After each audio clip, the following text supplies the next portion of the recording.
Assalamualaikum warahmatullahi wabarakatuh. Halo semuanya, di sini saya akan menyampaikan materi tambahan seperti yang saya sampaikan di kelas ya, yaitu tata cara atau tutorial untuk menyusun laporan arus kas dengan metode langsung seperti yang sudah kita bahas di kelas.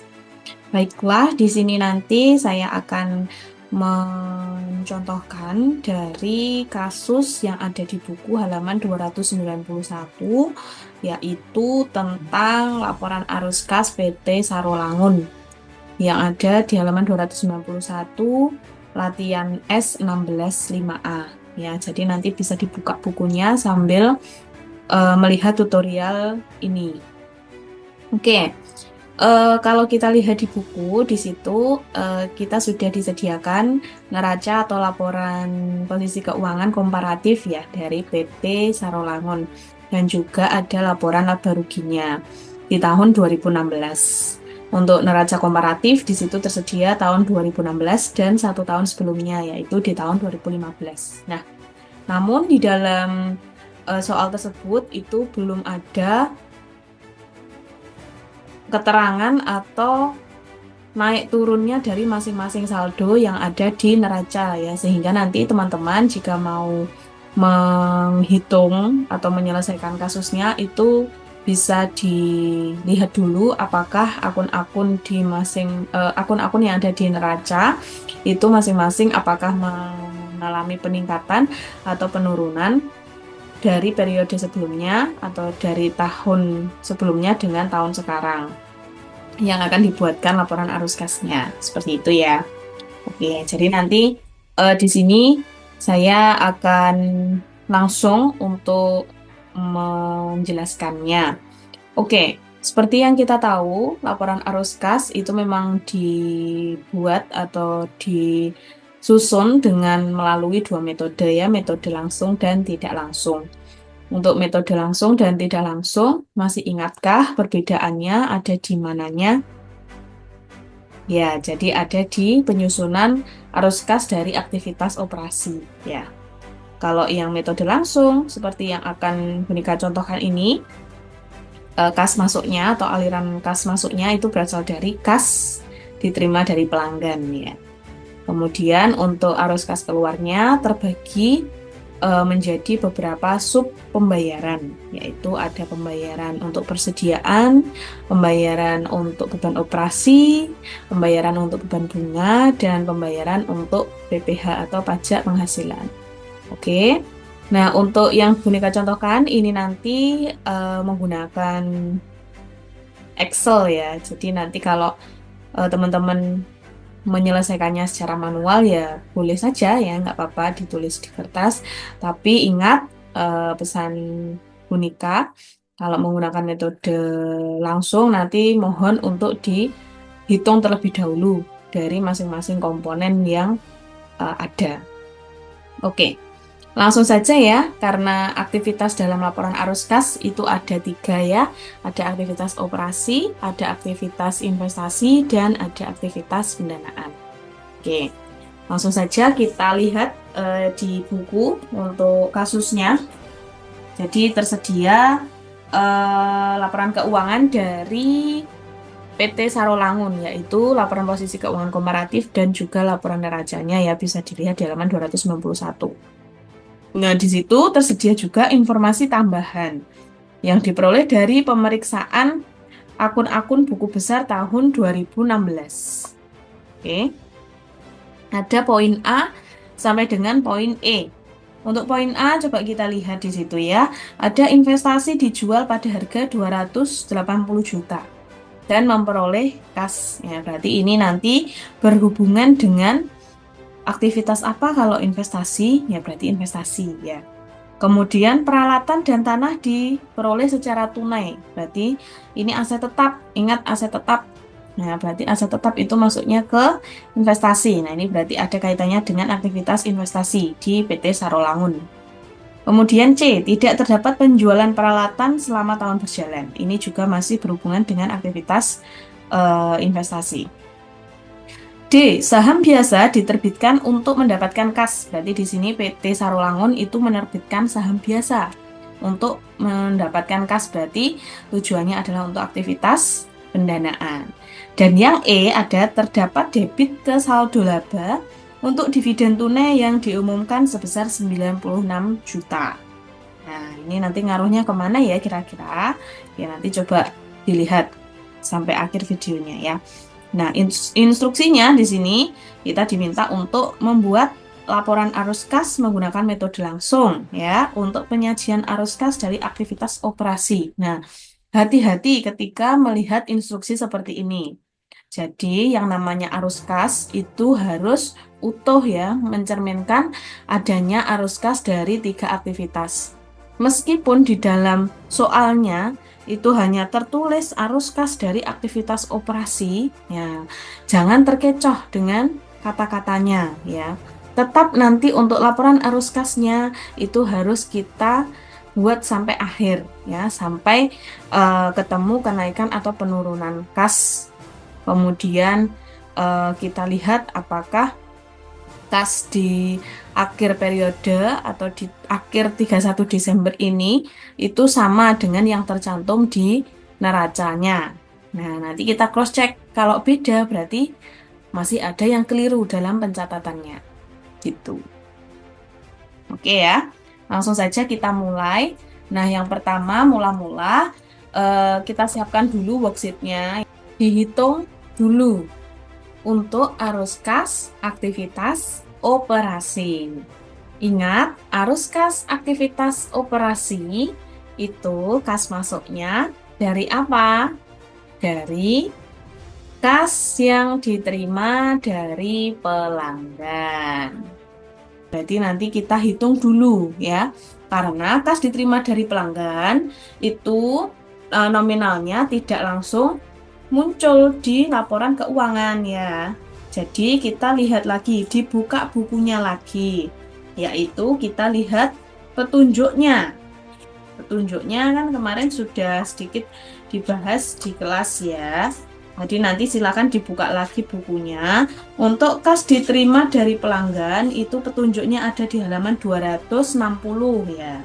260. Jadi dilihatnya dari penjualan yang disesuaikan dengan adanya kenaikan ataupun penurunan piutang usaha. Berarti kita lihat nanti untuk kas diterima dari pelanggan itu kan dihitungnya adalah dari penjualan.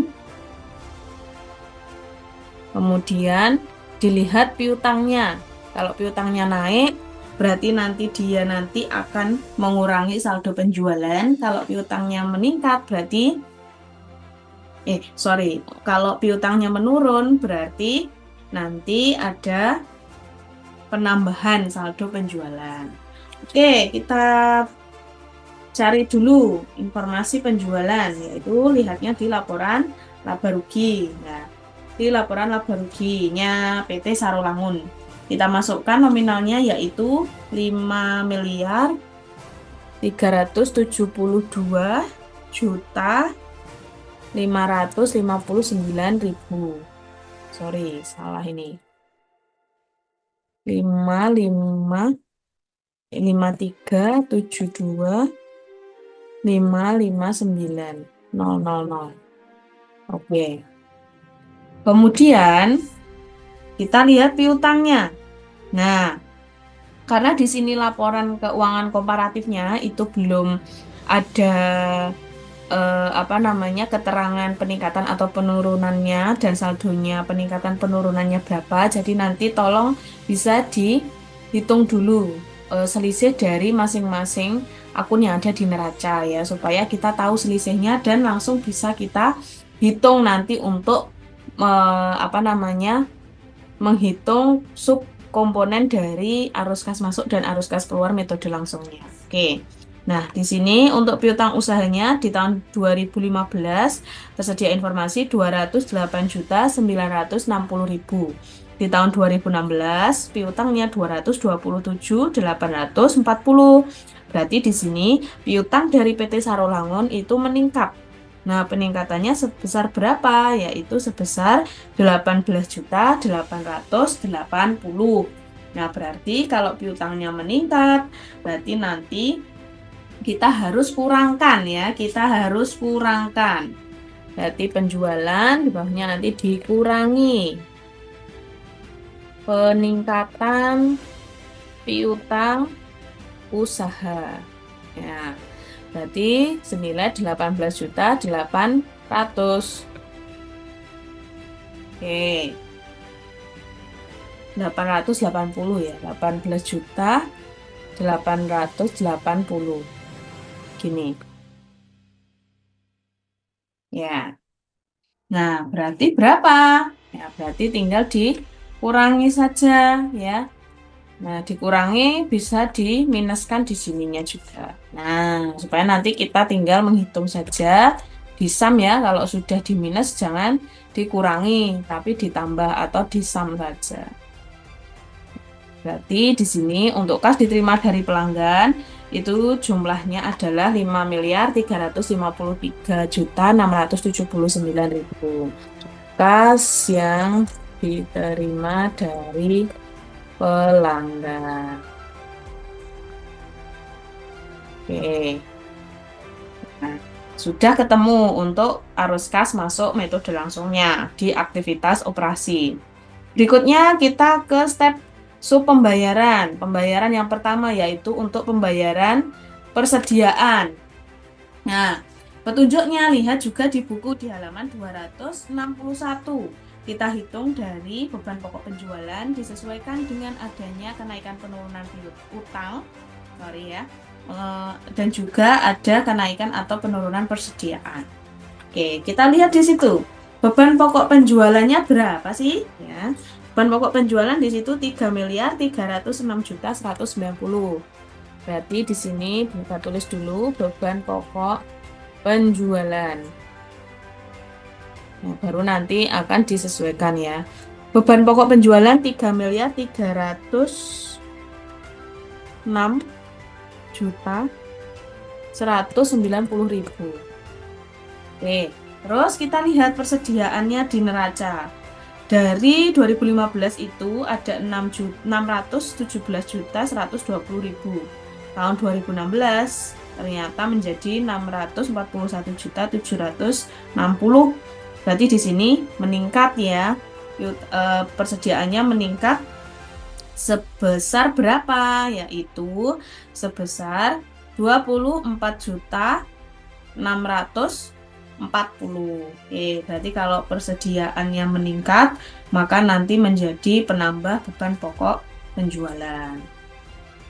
Oke, kita masukkan dulu. Berarti di sini ditambah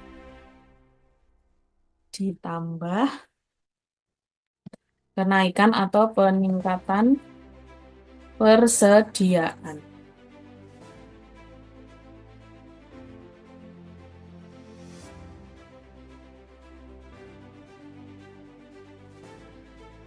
Oke, peningkatannya sebesar berapa ya? Coba kita lihat dulu.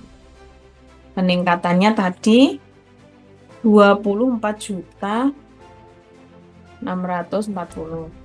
Ini Bunga sudah menghitung di sampingnya ya. Jadi nanti teman-teman bisa menghitungnya juga di rumah, ditulis di sampingnya.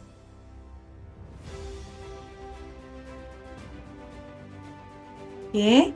Berikutnya ngaruhnya ke apa? Ke utang usaha. Ke utang usaha. Utang usaha awalnya 404.960. Berarti dikurangi. Piutang meningkat ya. Piutang meningkat ya, dikurangi. Dikurangi peningkatan piutang sih utang ya. Peningkatan utang. Nah, peningkatan utangnya sebesar 19.520 dikurangi, berarti Boneka kasih tanda minus ya, 19.520 begini. Oke, nah berarti di sini nanti menjadi pembayaran kas untuk persediaan. Oke, berarti di sini di sum ini ya. Oke. Nah, pembayaran kas untuk persediaan hasilnya 3.311.310.000 ya. Oke. Ini biar tidak bingung, ini bisa dibuat menjorok ke kanan. Supaya tidak membingungkan ya. Oke. Berikutnya, pembayaran kas untuk beban operasi. Beban operasi, petunjuknya itu ada di buku halaman 262. 262 nanti dibuka ya. Dia dihitungnya dari beban operasi selain penyusutan. Nah, lihat di laporan laba ruginya apakah ada beban penyusutan atau tidak. Kalau ada beban penyusutan di dalamnya, berarti beban penyusutannya tidak boleh dimasukkan dalam perhitungan ya. Jadi, masukkan beban-beban yang selain beban penyusutan saja. Oke. Beban operasi lainnya ya. Ini beban operasi lainnya. Senilai 1.755.402.000.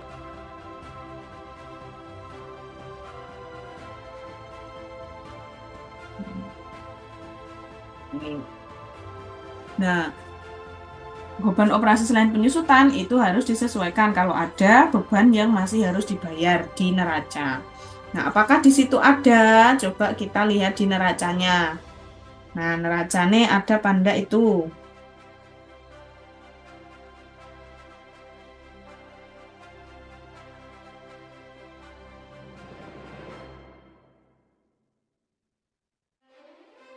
Nih, di neraca di situ ada beban yang masih harus dibayar. Nah, dia meningkat atau menurun. Yang awalnya di 2015 itu 52.640, 2016 42.240.000. Berarti beban yang masih harus dibayarnya menurun. Kalau beban yang masih harus dibayarnya menurun, berarti bagaimana? Ditambahkan ya. Berarti beban operasional lainnya ditambah beban yang masih harus dibayar. Oke, senilai berapa? Senilai sisanya. Sisanya yaitu 10.400.000. 10.400.000.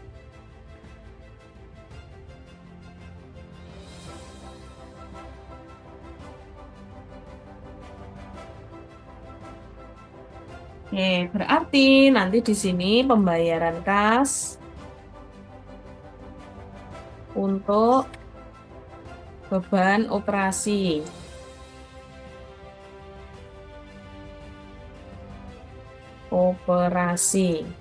Tinggal disam saja ya. Oke, hasilnya 1.765.802. Pembayaran kas untuk beban operasi sudah dihitung. Berikutnya pembayaran kas untuk bunga. Ya, lihat ada apa enggak di situ beban bunganya. Utang bunganya juga ada apa tidak. Jika memang tidak ada, berarti silakan bisa di-skip saja. Oke, kalau tidak ada, maka di-skip saja.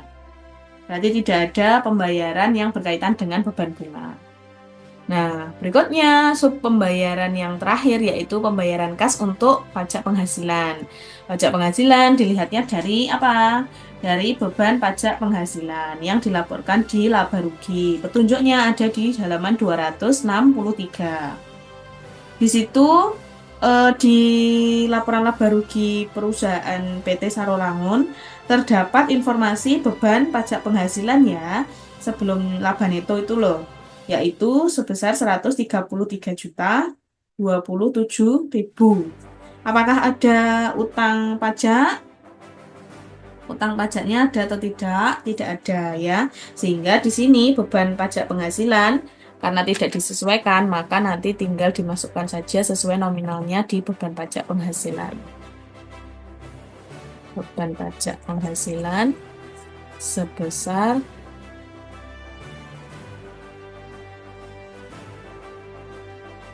Rp133.227.000. Gini ya. Sebenarnya kalau tidak ada penyesuaian itu langsung bisa dimasukkan di laporan arus kasnya. Gitu. Oke, untuk aktivitas operasi sudah selesai ya. Sudah selesai. Nah, berikutnya kita lanjut ke aktivitas investasi. Yang operasi sudah toh, kan kas masuknya sudah ini. Kas keluarnya ada pembayaran kas persediaan, pembayaran kas untuk bahan operasi ya sudah, pembayaran kas untuk beban bunga tidak ada, berarti ya kosong saja. Pembayaran kas untuk bahan PPh pajak penghasilan ini sudah ya. Oke. Berikutnya di sini setelah sudah menghitung arus kas dari aktivitas operasi, yang sekarang adalah menghitung untuk arus kas di aktivitas investasi. Nah, arus kas yang ada pada aktivitas investasi itu juga sama ya, ada kas masuk, ada kas keluar. Kas masuknya dari mana? Yaitu dari kas yang diterima dari penjualan atas investasi perusahaan. Kas keluarnya berarti dari apa? Ya dari pembelian atas investasi. Jadi kas yang dibayarkan untuk membeli investasi itu menjadi kas keluar pada aktivitas investasi. Nah, untuk mengerjakan kasus di perusahaan yang sama ini ya, di PT Sarolangun, itu kita harus identifikasi terlebih dahulu akun-akun yang berhubungan dengan investasi yang ada di neraca atau di laporan posisi keuangan, dan juga melihat dari informasi tambahan yang ada yang disertakan pada kasusnya. Oke, jika kita lihat di dalam informasi tambahan yang ada di situ, tertulis bahwa di poin A itu ada investasi dijual pada harga 280 juta dan memperoleh kas. Ya. Oke. Nah, ketika kita tarik ke atas ya, investasi di akun investasi di neracanya itu dia ternyata membelinya di tahun 2015 ya, atau investasi ini diperoleh di tahun 2015. Nah, ternyata di tahun 2016 itu tidak ada investasi, melainkan investasi yang 2015 itu dijual dengan harga 280 juta. Nah, ingat kalau di metode langsung, keuntungan atas penjualan investasi baik itu aset tetap maupun investasi dalam bentuk lainnya itu dihitungnya berdasarkan apa? Harga pada saat menjual ya, bukan dari selisih, bukan dari laba atau rugi atas penjualan investasi tersebut. Ya. Oke, nah kalau kita lihat di kasusnya PT Sarolangun itu, dia membelinya kan 240 juta, menjualnya 280. Nah, sehingga nanti yang diakui sebagai arus kas masuk pada aktivitas investasi itu adalah seluruh nominal pada saat investasi tersebut terjual. Berarti nanti kas diterima atas penjualan investasinya sebesar 280 juta rupiah. Untuk kas keluarnya berarti berapa Bu? Ya berarti untuk pembayaran kas yang dilakukan oleh perusahaan dalam perolehan investasi. Ya, investasinya mungkin selain investasi bentuk yang lain ya, bisa aset tetap ya, misalnya ada peralatan atau tanah ya, berarti nanti dikurangkan atau pembayaran arus kas keluar dari aktivitas investasi itu ya dari pembayaran atas pembelian tanah ataupun peralatan ataupun gedung ataupun investasi dalam bentuk lainnya. Oke, langsung saja ya. Berarti untuk aktivitas investasi di sini sheet-nya ya, yaitu kas diterima dari penjualan investasi. Tanah dan peralatannya ada penjualan atau tidak? Ternyata di poin B, di situ peralatan dan tanah diperoleh secara tunai, tidak terdapat penjualan peralatan selama tahun berjalan juga. Berarti kas masuknya itu hanya dari penjualan investasi sebesar 280 juta rupiah.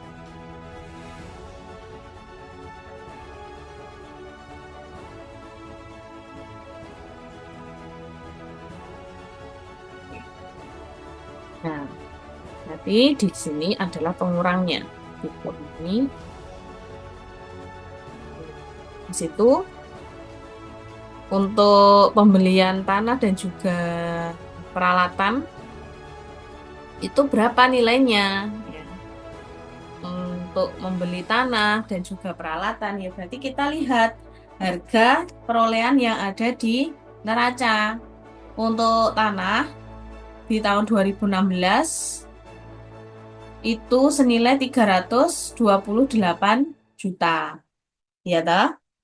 Senilai 328 juta. Berarti di sini dimasukkan ke dalam pengurang ya, kas yang dibayarkan untuk membeli tanah. Senilai 328 juta rupiah. Oke.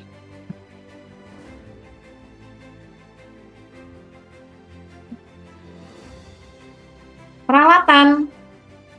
Peralatannya berapa? Peralatannya berapa? Nanti dikurangi juga kas yang dibayarkan untuk membeli peralatan.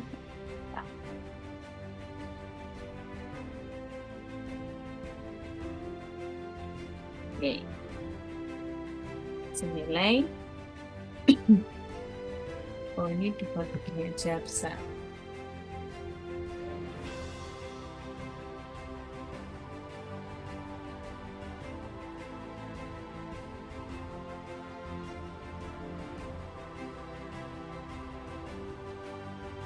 Ini kas yang dibayarkan untuk membeli peralatan. Oke, peralatan 2015 itu sebanyak 553.120.000. Di tahun 2016 itu adalah 705.120.000. Nah, untuk kasus yang di peralatan itu kita tuliskan selisihnya ya. Berarti peralatannya itu dia menambah toh dari 2015 hanya segitu ya, 2016 ternyata dia lebih banyak. Berarti dia beli peralatan ya. Berarti sehingga di sini kasnya juga berkurang untuk membeli peralatan. Nah, berapa? Ya wes berarti langsung saja ya selisihnya berapa. Awalnya itu 700, berarti 2016 kurangi 2015 ya, 705. Terus selisihnya kalau teman-teman sudah menghitung di sampingnya. Dikurangi 553, 120. Oke, nah ini selisihnya. Jadi pada saat 2016, PT Sarolangun itu membeli peralatan sebanyak 152 juta. Oke, berarti nanti di sini tinggal ditambahkan saja sama dengan ini. Oke. Nah, berarti di sini nanti, biar gak bolong, tak kasih di sampingnya sini ya. Seperti contoh yang di buku itu. Oke. Berarti di sini nanti dapat pembayaran, sorry, kok pembayaran arus kas neto dari aktivitas investasi.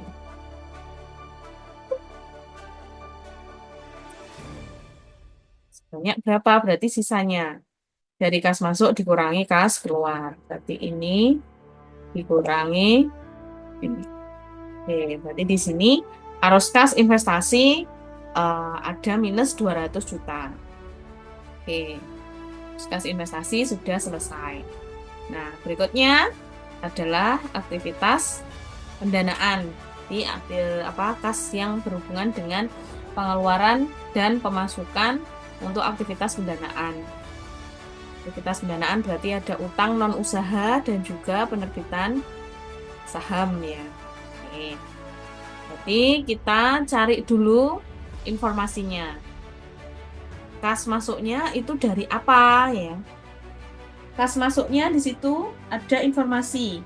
Berarti saham biasa diterbitkan untuk mendapatkan kas di poin D. Nah, berarti kas yang diterima dari para pemegang saham itu berapa?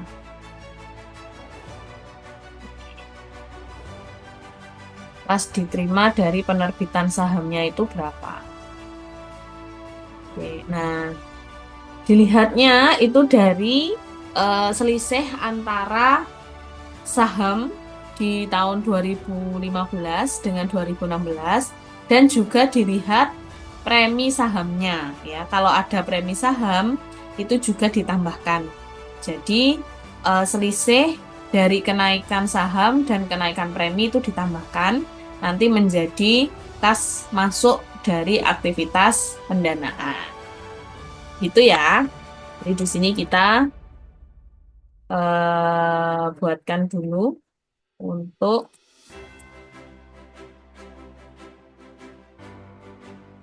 arus kas dari aktivitas pendanaan. Kas yang diterima dari penerbitan saham. Kalau di neracanya itu tertulis di 31 Desember 2015 ada saham biasa sebanyak 100 juta. Di 2016 itu ada saham biasa sebanyak 417.500. Kemudian premi saham biasa. Berarti di sini ada kas yang menjadi bonus karena harga saham lebih besar ya daripada nilai nominalnya. Di tahun 2015 terdapat 280 juta, di tahun 2016 terdapat 417.500.000. Oke, berarti nanti keduanya ini menjadi kas yang diterima dari penerbitan saham. Oke, guys. Bunika hitungkan di bawahnya saja ya. Ada saham biasa, itu naik dia ya, kenaikan saham biasa yaitu sebesar 50 juta rupiah. Oke.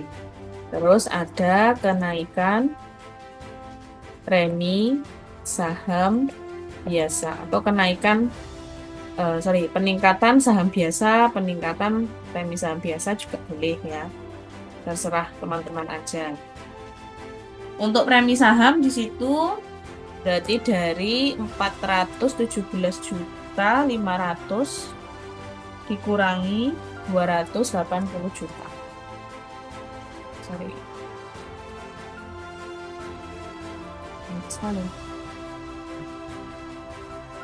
Ini ya. Oke. Ada kenaikan premi saham 137.500.000.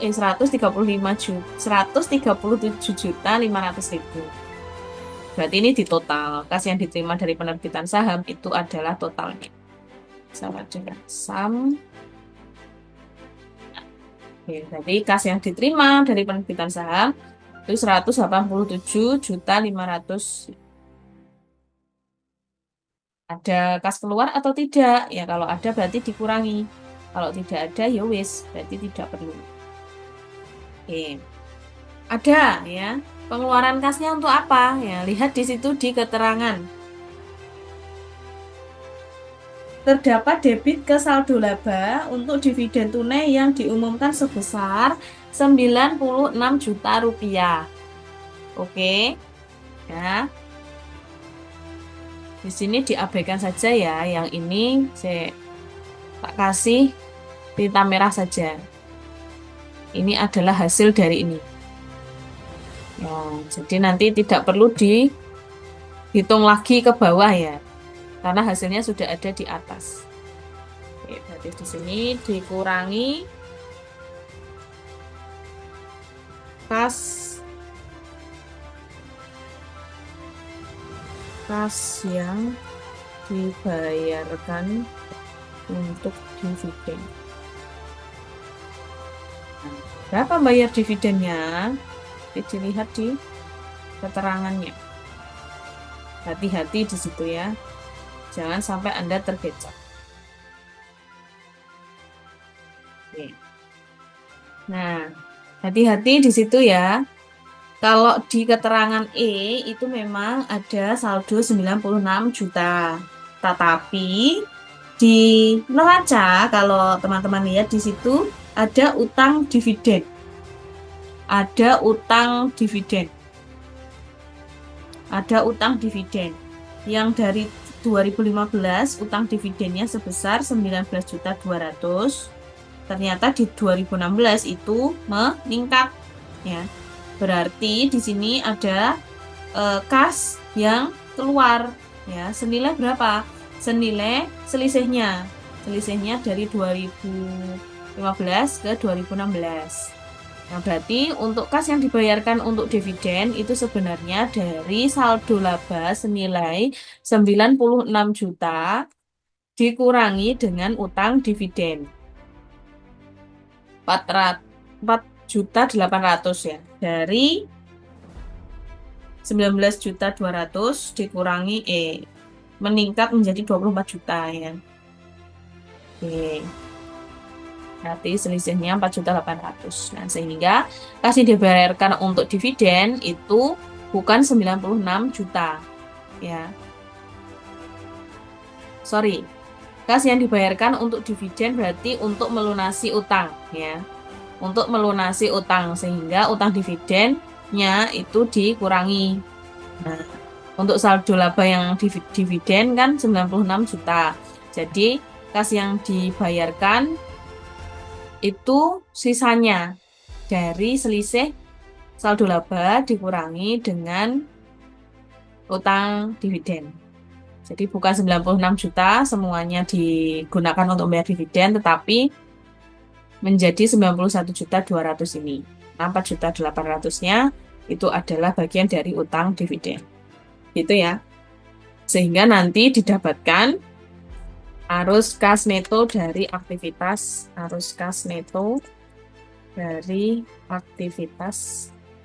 pendanaan.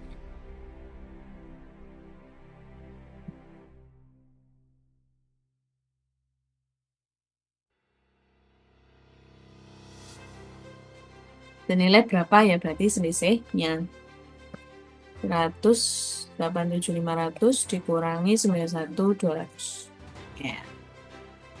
Arus kas untuk aktivitas pendanaan 96.300. Kita sudah dapat ya, aktivitas investasi sudah, aktivitas pendanaan sudah, aktivitas investasi tadi juga sudah satu-satu. Nah, oke. Sebenarnya tadi sebelum ke aktivitas pendanaan ataupun investasi bisa dijadikan satu dulu untuk yang aktivitas operasi. Tapi ya nggak apa-apa juga sih, karena sudah terlanjur ya. Ya nanti dibuatkan saja langsung di laporan arus kasnya. Nah sekarang kita buatkan laporan arus kasnya. Jadi karena sudah semua komponen dimasukkan, langsung saja kita buatkan laporan arus kas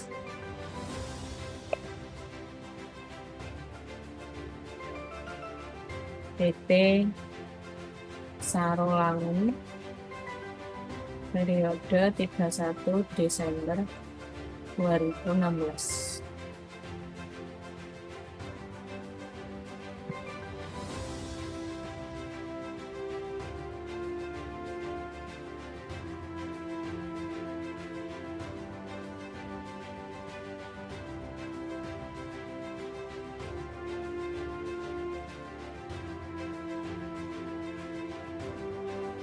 Nanti ada arus kas dari aktivitas operasi. Kita buat, kemudian kita masukkan komponen-komponen kas masuk dan kas keluarnya. Bisa dilihat dari slide-slide yang sebelumnya tadi, dari worksheet yang sebelumnya pada saat kita mencari satu-satu komponen tadi. Kas yang diterima dari pelanggan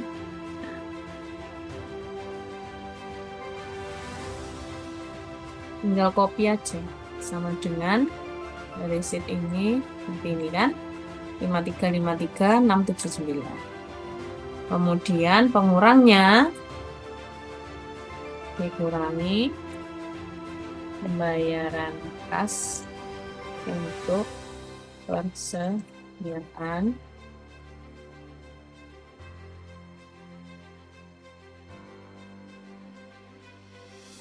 nilai berapa ya, kita lihat saja dari situ 3311 310.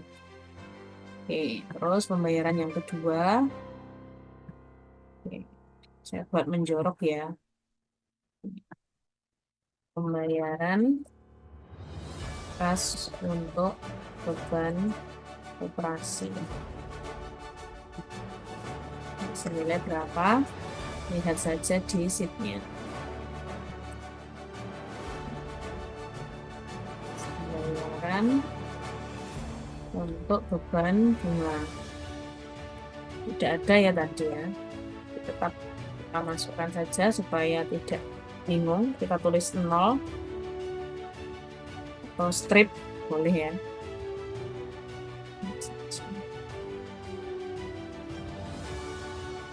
Terus pembayaran kas untuk PPh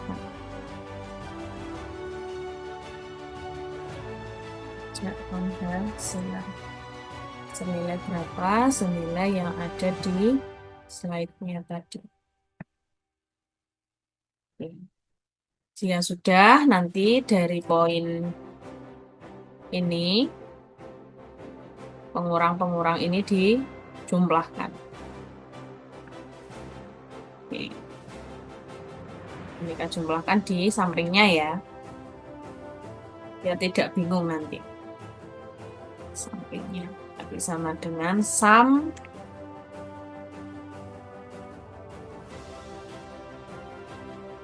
total arus kas keluar senilai 5.210.139.000. Oke.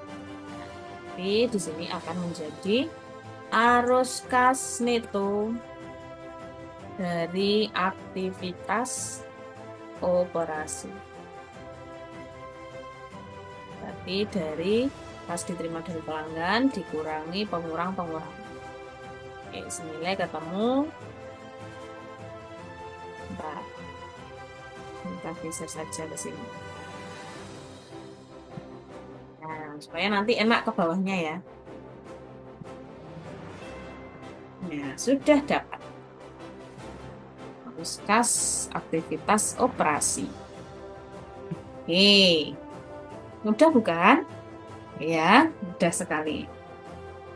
Berikutnya adalah aktivitas yang kedua, arus kas dari aktivitas investasi.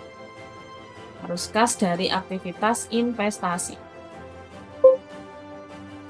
Ini ya.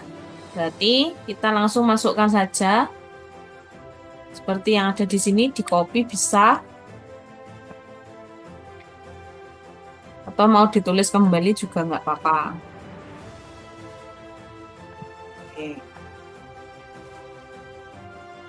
Nah, ini kas diterima dari penjualan investasi.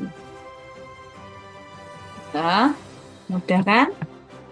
Nah, ini boneka geser ya, menjadi di sini.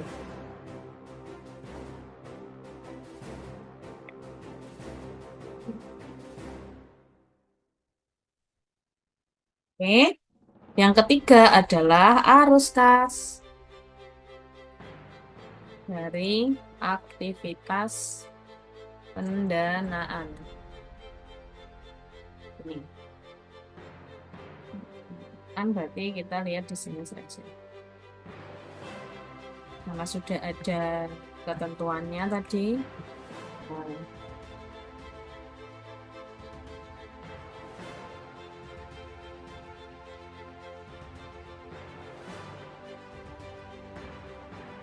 ini semisal tidak dimasukkan juga tidak apa-apa ya.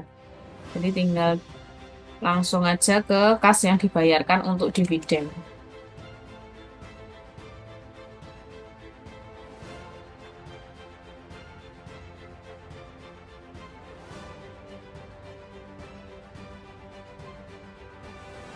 Tapi kalau mau lebih rinci juga boleh dimasukkan. Oke, kita buat begini saja ya.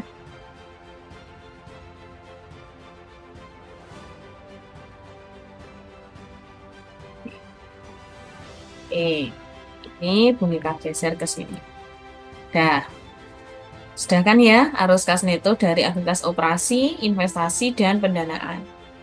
Nah, sekarang kita lihat bagaimana arus kasnya, ya, apakah dia minus ataukah plus ya, positif atau negatif angkanya.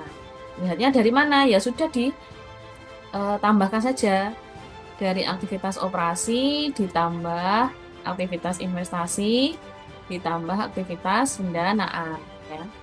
Jangan dikurangi ya, ditambah. Kalau minus ya ditambah. Kalau minus dikurangi berarti nanti malah bertambah banyak.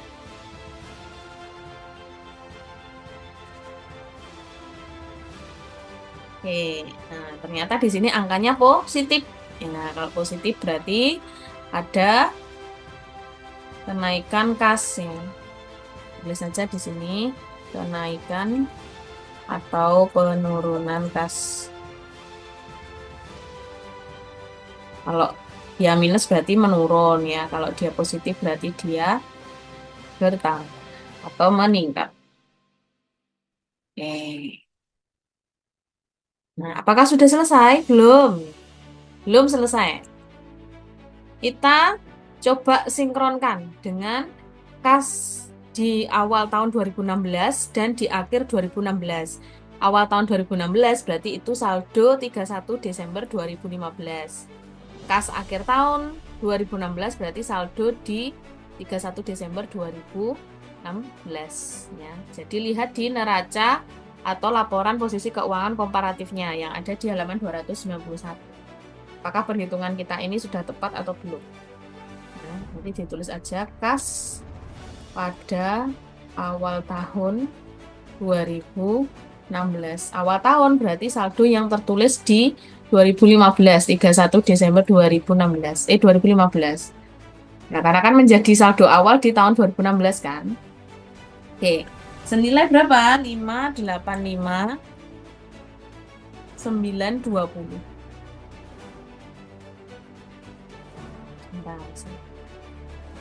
Nah,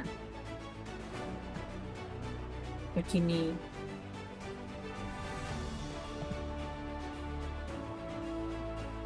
Terus nanti kita coba cross check kas pada akhir periode atau pada akhir tahun 2016. Itu adalah hasil penjumlahan antara kenaikan kas yang boneka kuning ini dengan kas pada awal tahun 2016 atau saldo kas 31 Desember 2015. Ini dijumlah dua-duanya ini dijumlahkan nanti menjadi kas pada akhir tahun dan Kas pada akhir tahun ini itu harus sama dengan saldo yang menjadi saldo kas akhir di 31 Desember 2016. Bismillah ya. Semoga perhitungan kita ini tepat.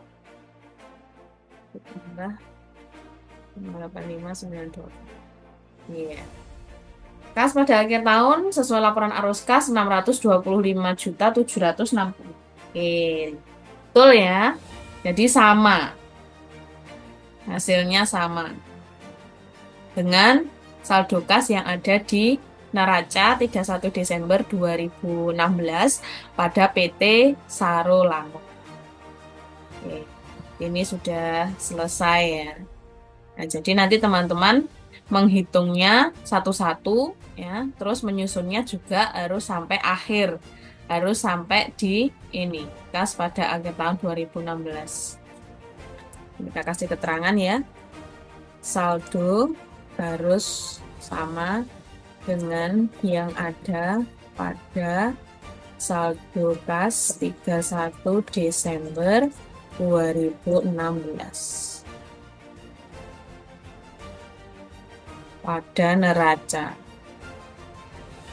Pada laporan posisi keuangan.